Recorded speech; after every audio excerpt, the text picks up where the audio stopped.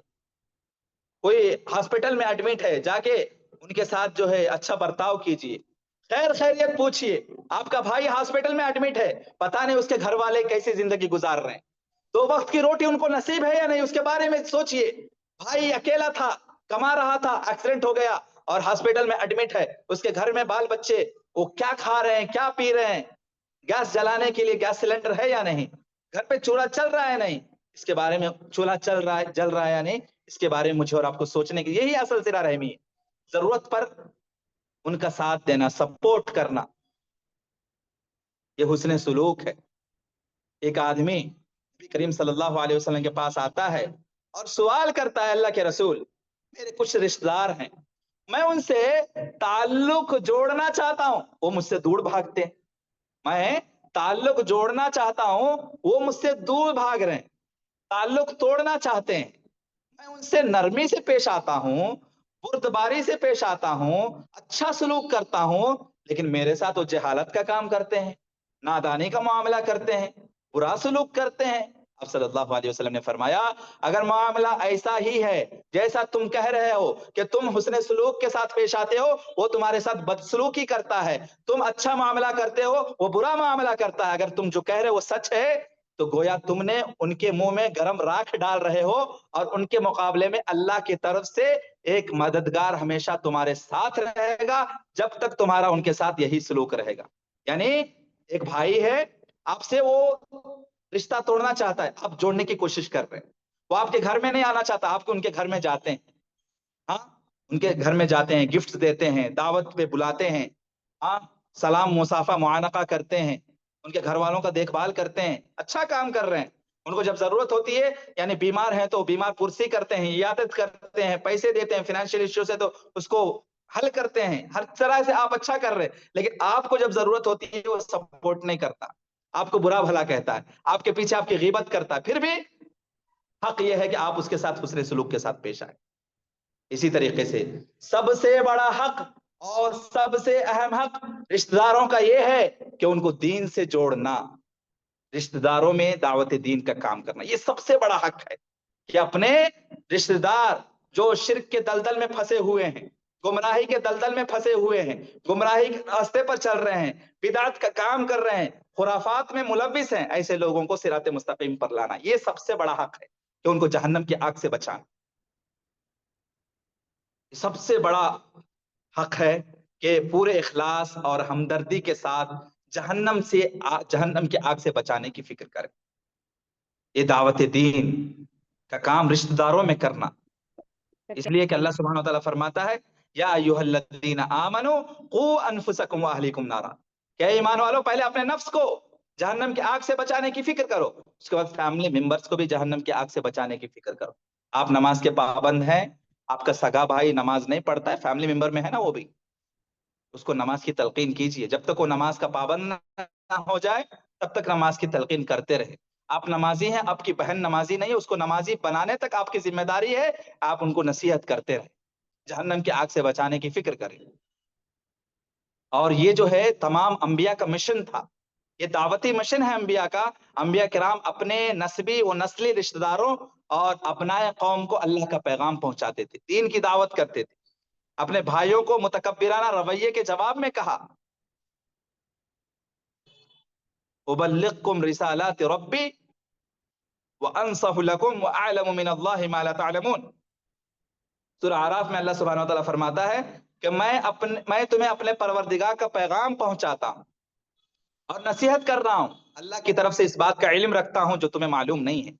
رسول اللہ صلی اللہ علیہ وسلم پر جب اللہ سبحانہ وتعالی نے یہ ذمہ داری سونپی وانذر عشیرتک الاقربین کہ نبی آپ جائیے اپنے رشتہ داروں کو جہنم کی آگ سے ڈرائیے، تو نبی کریم صلی اللہ علیہ وسلم کے بارے میں ہمیں پورا واقعہ معلوم ہے کہ صفا پہاڑی پر جاتے ہیں اور اپنے جتنے بھی قبیلے والے ہر قبیلے کے نام سے اپنے رشتہ داروں کو بلاتے ہیں، اے بنو عبد شمس، اے بنو کعب، اے بنو لوا، اے اپنے نفسوں کو آگ سے بچاؤ.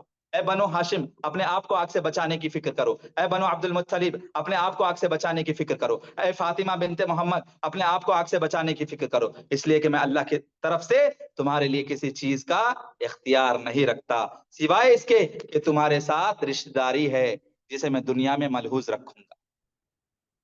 اور اسی طریقے سے رشتہ داروں کے مالی حقوق ہیں۔ مالی حقوق کا مطلب کیا جی؟